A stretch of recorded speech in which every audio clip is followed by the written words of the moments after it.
New York Times is defending its investigation of Amazon.com after the online giant launched a surprising counterattack. 2 months ago, the Times took a blistering look at the Amazon work culture. But now Amazon is offering its strongest rejection yet of the Times reporting.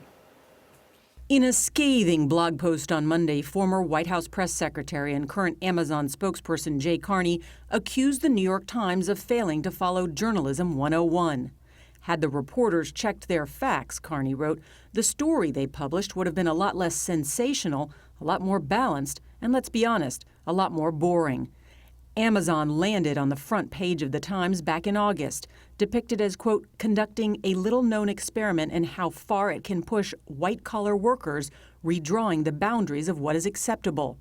That same week, Times reporter and CBS News contributor Jodi Kantor talked about the findings on CBS This Morning. We did hear about people who felt they were evaluated too harshly, people who suffered from cancer and serious pregnancy loss, who were evaluated very quickly after those things happened. Carney responded. Amazon wouldn't be the success it is if it were the company the New York Times wrote about. That story included a quote from former Amazon employee Bo Olson, who said, nearly every person I worked with, I saw cry at their desk. On Monday, Carney disputed that account, saying Olson left the company after he was accused of attempting to defraud vendors. Times executive editor Dean Baquet responded Monday, saying Olson denies Amazon's version of events. He says the article was based on dozens of interviews, and any reading of the responses leaves no doubt that this was an accurate portrait. Carney fired back yet again, saying despite the many interviews the Times conducted, it doesn't explain why they chose not to check the stories of their most critical on-the-record sources. CBS News financial contributor Melody Hobson is in San Francisco, and she's been talking to her sources about what's behind Amazon's latest move. Melody, good morning. Good morning. As we pointed out, this New York Times story was published in the middle of August. Why do you think this response now? What do you make of the timing? I have to tell you, this one is a head scratcher. I made a lot of calls. I talked to people at the highest levels of media, technology, and retailing, and people were confused. They said the first rule of business, don't fight with the press. There are two theories. This story has gotten under Jeff Bezos' skin, and it's gotten personal, and he just can't live with how the company is being depicted.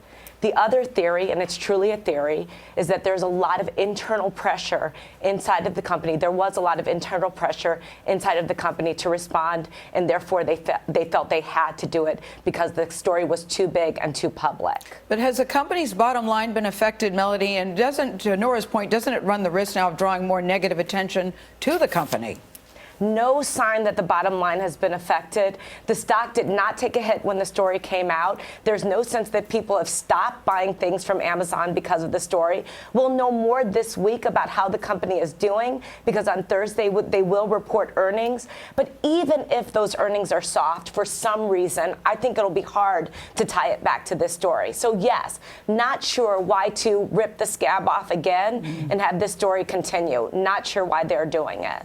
But if you thought it was an inaccurate story, it would seem to me you'd want to do it, Melody. Right. But here's the thing. When I ask people just directly, what's the culture like? Everyone said to a person, intense. They used words like intense. They used words like brutal. But they also said this culture gets the very best out of people. It gets them to do things they never expected to do. One woman told me, she said, before people burn out, they say they've done the best work of their career. And that clearly is representative in their results. This is a business that sold 5 billion items last year to 270 million people. I mean, it is huge. Are they having trouble getting new employees? So here's an interesting thing from a senior person who used to work there, who keeps ongoing communications with lots of the high-level people. They said that the recruitment has not suffered in any way, but this is a direct quote, the story is a curiosity for recruits, and they're bringing it up in their interviews. So the company is having to address it and deal with it. Interesting. Very interesting. Thank you, Melody Hobson, joining us this morning from good old San Francisco. Always good to see you.